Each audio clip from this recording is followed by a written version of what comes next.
पण केल्याशिवाय राहत नाही।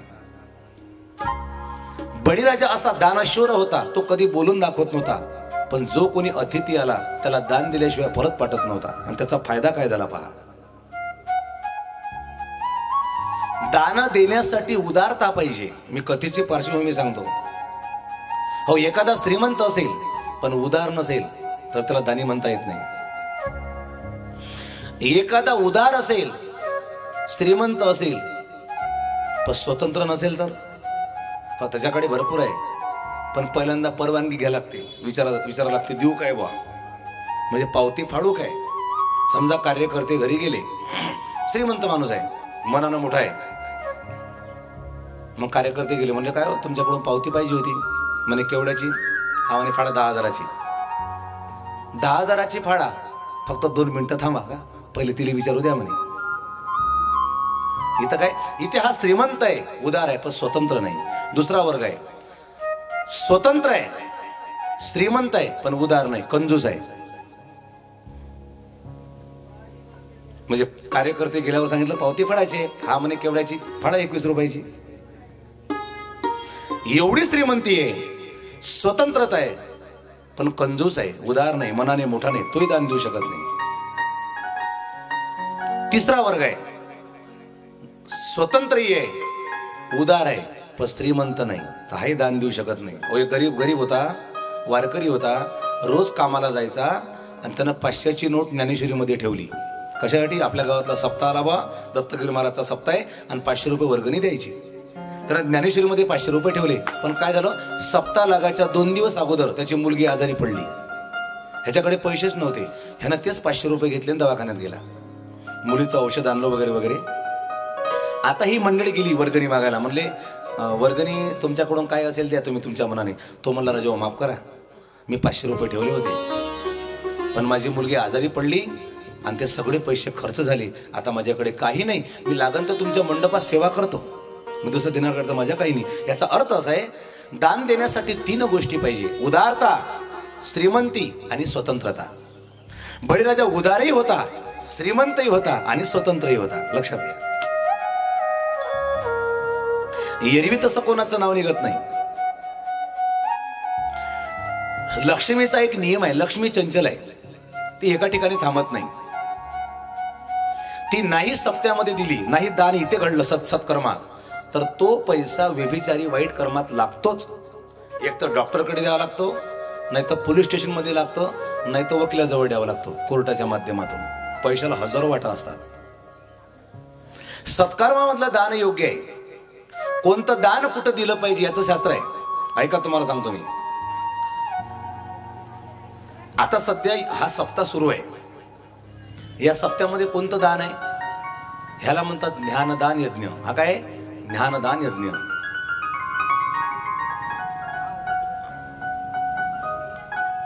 नवरदेव मंडपामध्ये आला, गळ्यामध्ये मंगळसूत्र टाकलं नवरीच्या आणि अग्नीला फेरे मारले। अशा वेळेला बाप जावयाला दान देतो, कोणतं दान? लग्नामध्ये कोणतं दान द्यायला लागते? कन्यादान। कोणतं दान कुठं दिलं पाहिजे ऐका, लग्नामध्ये कोणतं दान? कन्यादान। घरी पाहुणे आले, त्यांचं जेवण झालं, जेवल्यावर कोणतं दान? पानदान नाही तुमच्याकडे? पानदान, राईट। का तिथे कन्यादान द्या, मग तिथं कन्यादान नाही, तिथं पानदान। दानाचंही शास्त्र आहे। कीर्तनकार कीर्तन करून आले, कीर्तन झालं आणि कीर्तनकार निघाले, आता मानदान। दानाचे प्रकार। पुढचा टप्पा 5 वर्षातून एक वेळा येतो। 5 वर्षातून एकदा प्रत्येकाला दानाचा अधिकार आहे, त्याचं नाव आहे मतदान। पण ग्रामगीता एवढी हुशार आहे, वंदनीय महाराज त्याच्यावरही बोलले, मत कोणाला दिलं पाहिजे। कधी ग्रामगीता उघडा, तुमच्या लक्षात येईल। मत हे दुधारी तलवार, काय म्हणतात महाराज? मत काय आहे?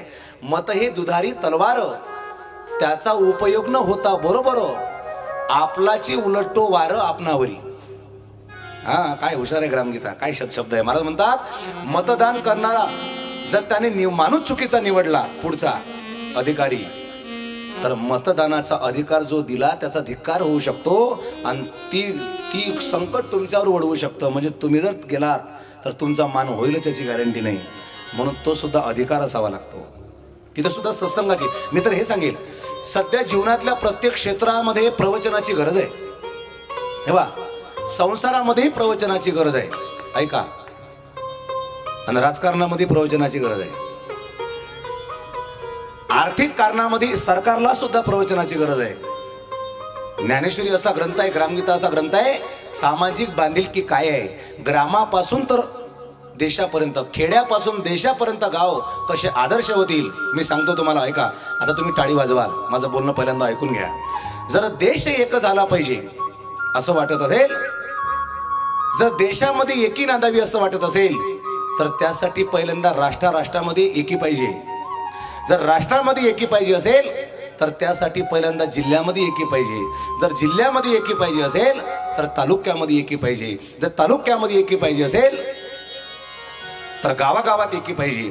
गावागावात एकी पाहिजे असेल तर कुटुंबामध्ये एकी पाहिजे.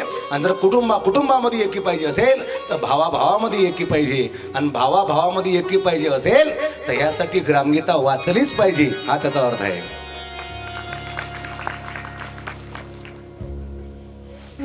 संजीवनी बुटी आहे, गजेंद्र कथा आपण ऐकली, लक्षात आलं इथे कोण कोणाचं. बळीराजाने दान दिलं देवाला. काय दान दिलं, काय आहे महात्म्य, आपण जरा कथेच्या माध्यमातून पाहू. पहिल्यांदा थोडी कथा क्लिअर करतो आणि मग त्या माध्यमातून बघता येईल. बळीराजाने शुक्राचार्य गुरूंना विचारलं. काय विचारलं पहा. विचारलं, गुरु महाराज मला इंद्राचं इंद्रपद मिळालं पाहिजे, म्हणून काहीतरी उपाय सांगा, मी काय करू. आता शुक्राचार्य कोण आहे.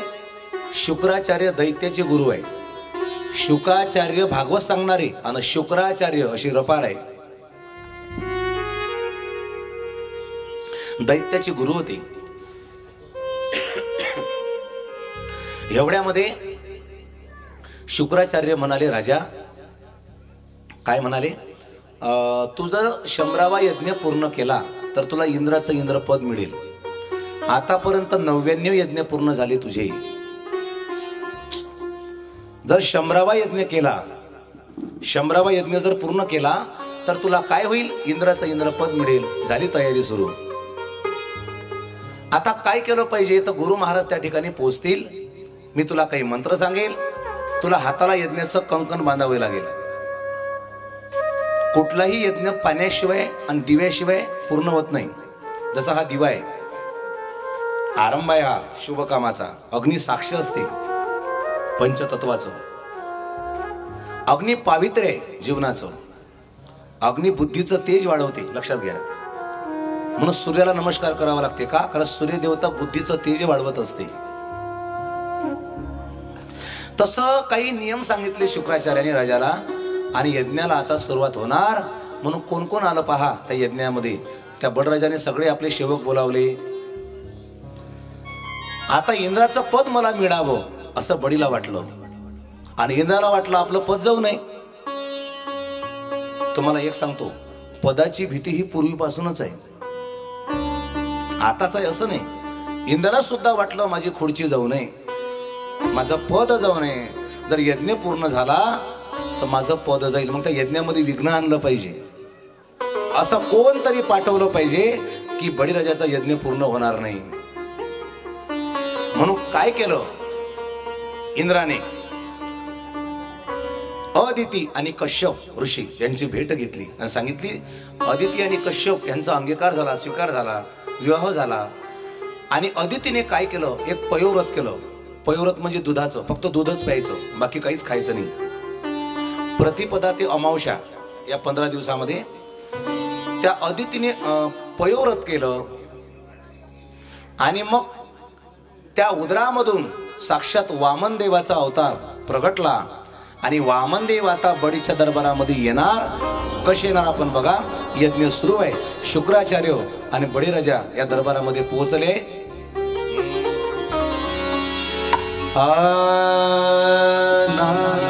नारायण नारायण नारायण नारायण नारायण नारायण नारायण नारायण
यज्ञ सुरू होणार होता. ओम केशवाय नमः, ओम माधवाय नमः, ओम पद्मनाभाय नमः, ओम नारायण नमः. बघता बघता बघता बघता शुक्राचार्य म्हणले, राजा हाताला पहिल्यांदा यज्ञाचं कंकण बांधून घे. असा हाताला बांधणार.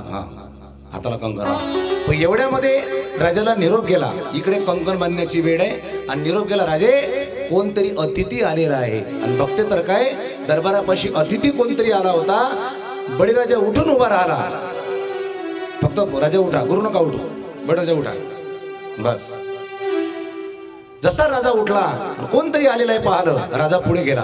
पुढे जा, तिथेच थांबा, तिकडे राजा पुढे जा. ज्या वेळेला बळीराजाला वाटलं कोणतरी अतिथी आपल्या दारामध्ये आलेला आहे, राजा पाहण्याकरता गेला. कोण आलेला आहे बघते तर काय, एक छोटस रूप होतं. एका हातामध्ये कमंडलू आहे, एका हातामध्ये छत्री आहे. आणि संपूर्ण ब्रह्मांडाचा अधिकार ज्याच्याकडे आहे ते वामन देव बटू रूपामध्ये आज बडीच्या दरबारामध्ये आले. आणि बळीराजाने हात जोडले, वंदन केलं, प्रणाम करी मस्तक ठेंगणा लागी संतांच्या चरणा. त्यावेळेला वामन देवाने आशीर्वाद दिला. आणि वामन देव म्हणतात, राजा वा रे वा, तुझं नाव ऐकलं गड्या, तुझी कीर्ती साधी नाही.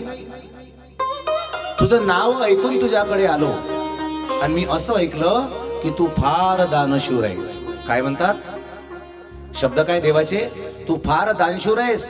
राजा म्हणला, हो गुरु महाराज. त्याने मान हलवली, हो हो तुम्ही बरोबर ऐकलं. मी तुझ्याकडे काहीतरी मागण्याकरता आलो गड्या. राजा म्हणला, सांगा तुम्हाला काय पाहिजे. तुम्ही जे मागाल ते मी द्यायला तयार आहे. माझे हात दोन्ही तुमच्या पुढे, तुम्ही मागाल ते देईल. एक लक्षात घ्या, एक लक्षात घ्या, देणारा हा मोठा असतो आणि घेणारा हा लहान असतो. त्याचं कारण सांगतो काय, देणाऱ्याचे हात वर असतात आणि घेणाऱ्याचे हात खाली असतात. तुम्हाला एक शास्त्र सांगतो, तुलसी कर पर कर करे, कर तल कर ना करे. थोडस वाक्य कठीण आहे. संत म्हणतात आमची देणाऱ्याची जात आहे, घेणाऱ्याची नाही. तुलसी कर पर कर करे, कर तल कर ना करे, जिसदीन कर तल कर करे, उसदीन मरण भले. माझं बोलणं कळलं असेल तर पहा. ते म्हणतात आमचा हात देण्यासाठी वर आहे, घेण्यासाठी खाली नाही. ज्या दिवशी आमचा हात घेण्यासाठी खाली राहील त्या दिवशी मरण भले, भिक्षा पात्र अवलंबने जडो जिने लाजीरवाने. वाक्य फार सुंदर आहे. मग एखादा म्हणत असेल मी फार मोठा दानशूर आहे, मग संत म्हणतात दान करो गरीबो बाबा मगरूरी में धोखा है, अगर तू कहता है दाता है तो फिर माल कहां से आता है. वाक्य ऐका, अगर तू कहता है दाता है तो फिर माल कहां से आता. तुला देणारा कोणतरी आहे. बडीला वामनदेव म्हणाले राजा तुला तुझ्याकडे 3 पावलं जागा पाहिजे, 3 बोटं दाखवा. वामनदेवा 3 पावलं जागा मला तुझ्याकडून पाहिजे. राजा म्हणला ठीक आहे, एवढं फक्त एवढं कमी, याच्यापेक्षा काहीतरी मोठं मागा. जसं 3 पावलं जागा पाहिजे मागणी झाली आणि ते मी माझ्या स्वतःच्या पायाने मोजून घेईन. एवढ्या शुक्राचार्य उठले बुवा. शुक्राचार्य उभे राहिले. गुरु महाराज उठा. आणि तिथे जाऊन पाहिलं तर काय सुरू होतं. थांबा थांबा, बडीच्या हातावर पाणी टाका. तुम्ही जा. वामनदेव पाणी टाका हातावर. हा थांबा सध्या. हा शुक्राचार्याने थांबवलं, हात धरला. अरे राजा थांब थांब थांब, याला दान देऊ नको. नाही म्हणले गुरु महाराज माझं बोलणं झालेलं आहे. तुका म्हणे शिष्य शेविना आवडी वचन न मोडी बोलिले ते. आता शब्द मागे घेणार नाही. बरं मग तुला जर वाटत असेल ह्याला दान द्यायचं आहे, म्हणजे काय दान दिलं म्हणे 3 पावलं जागा, आणि ते त्या स्वतः त्यांच्या पायानं मोजून घेतील. नाही नाही नाही, हे चूक करू नको. ती जागा तू तुझ्या स्वतःच्या पायाने मोजून दे, त्यांच्या पायाने घेऊ नको देऊ. अरे शुक्राचार्य काही साधे नव्हते. हा कोण आहे ओळखवालं. पण हे वामनदेवाचं रूप पाहिलं होतं बळीराजाच्या मुलीने. हा रत्नमाला. आणि तिला इतकं सुंदर रूप आवडलं रत्नमालेला वामनदेवाचं. आणि तिच्या मनात विचार आला असं जर मला लेकरू असतं कदाचित तर मी त्याला दूध पाजलं असतं. देव म्हणाले ही तुझी इच्छा पूर्ण होईल पुढच्या अवतारात. मग ती रत्नमाला पुढे जन्माला येते. तिचं नाव आहे पूतना. पूतना म्हणून जन्माला येते. नंतर ती भगवंताला दूध पाजण्याकरिता जाते आणि मग परमात्मा तिला मुक्ती देतो. हे पुढच्या अवतार कथा आहे. आता काय झालं पहा. हात पकडला राजा. थांब दान देऊ नको. नाही गुरु महाराज माझा हात सोडा, माझा हात सोडा. एकदा माझं बोलणं झालं, हात सोडला गुरु महाराजांनी. राजा ऐकायला तयार नाही आणि हातावर पाणी पडणार. वामनदेव पाणी टाकणार. पण शुक्राचार्याने काय केलं माहितीये, ते सूक्ष्म रूपामध्ये त्या झारीमध्ये त्या तोटीच्या छिद्रामध्ये येऊन बसले. हातावर पाणी पडूच नाही असं वाटलं संकल्पाचं. मग काय झालं, संकल्पाचं पाणी पडल्याशिवाय दान घडत नाही. मी नेहमी सांगत असतो दानाचं महत्व पाण्याशिवाय नाही. उदाहरणार्थ लग्नामध्ये कन्यादान करत असताना हातावर पाणी असते ना. मग ब्राह्मण काय म्हणतात म्हणा, एवं गुण विशेषण विशिष्टाय योग शुभ तिथो ममात्मनाः. त्या दिवसची तारीख, त्या दिवसचं मुहूर्त, त्या दिवसचं वर्ष महिना, आणि मग कन्यादानम प्रीत्यर्थम अहम संकल्प करिष्ये असं हातावर घ्यायला लागते पाणी आणि मग चोळ लागते संजय पात्रामध्ये. तेव्हा दान स्वीकृत होते. मग नंतर लग्नामध्ये बाप म्हणतो जवायाला आजवर होती आमची आता झाली तुमची. पण कधी पाणी सोडल्यावर आजवर होती आमची आता झाली तुमची असं म्हटलं की बाप सटकला आणि नवरा अटकला. आयुष्यभर जबाबदारी. ऐका पाण्याचं महत्व काय. पंचतत्वाची साक्ष. हातावर पाणी पडणार. पण शुक्राचार्य त्या सूक्ष्म रूपात येऊन बसले. आता पाणी पडत नाही. आणि मग काय केलं, त्या बळीराजाने एक लोखंडाचा दर्भ घेतला, दाबण्यासारखा प्रकार, आणि त्या छिद्रामध्ये जेव्हा टोचला तेव्हा काय झालं ऐका, एक शुक्राचार्याचा डोळा फुटला. ऐका बसा खाली. हॅलो चालू करा माहिती.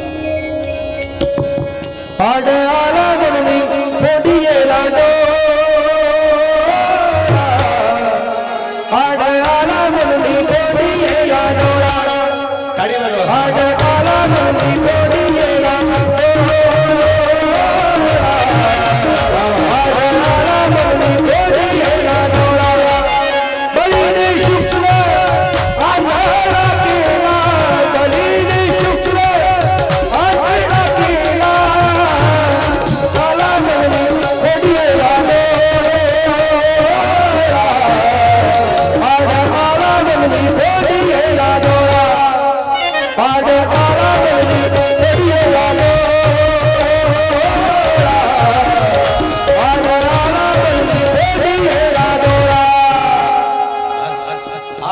म्हणून फोडीला डोळा बडीने शुक्र आंधळा केला. मायबाप दान देताना कधी कोणाच्या आडवं येऊ नये.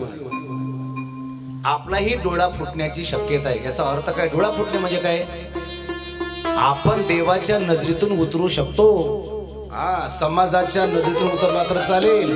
ज्याचा देवाने धिक्कार केला त्याचा विश्व अंगीकार करत नाही. देवाच्या नजरेमध्ये आपला पहिल्या नंबरचा मान असला पाहिजे. आणि मग देवाला म्हणावं लागतं, देवा सदैव दृष्टी तुझी माझ्याकडे राहू दे. आता काय घडलं? आपल्या डोळ्या अंतकरणातला भेद गेला पाहिजे म्हणून एक डोळा आहे. त्याचा अर्थ आहे आता बघता बघता डोळा फुटला, पाणी हातावर पडलं, संकल्प झाला आणि वामन देवाने आता जागा मोजायला सुरुवात केली. राजा मागे सरकला. राजे मागे सरका बळीराजे. आता वामन देव 3 पाऊल टाकणार. पहिलंच पाऊल टाकलं आणि जाग्यावर थांबले. बस एकच जाग्यावर थांबा. पहिल्या पावलामध्ये संपूर्ण मृत्यूलोक, पृथ्वी संपली, व्यापून टाकली. आता पृथ्वीवर जागा राहिली नाही. दुसरा पाऊल टाकला. दुसरा पाय छान. दुसऱ्या पावलामध्ये